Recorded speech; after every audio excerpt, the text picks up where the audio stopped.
मुझे अरशद शरीफ ने बताया था कि कौन धमकियां देता था। वो अपनी जान बचाने के लिए मुल्क से बाहर जाता है, फिर वहाँ शहीद कर दिया जाता है। बताएं हमें कौन इंसाफ देगा।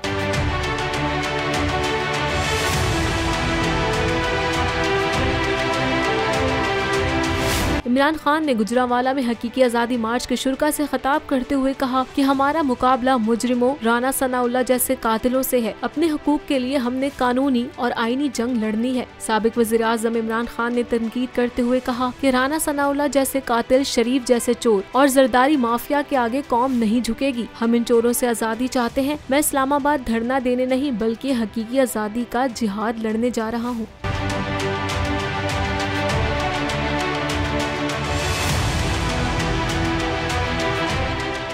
पीटीआई का हकीकी आज़ादी मार्च सिर्फ बोल दिखा रहा है। 24 घंटे हकीकी आज़ादी मार्च, सबसे ज्यादा रील्स और सबसे ज्यादा रेटिंग्स के साथ बोल रहा नंबर 1। सब्सक्राइब करें और बेल दबाएं ताकि कोई खबर रह न जाए।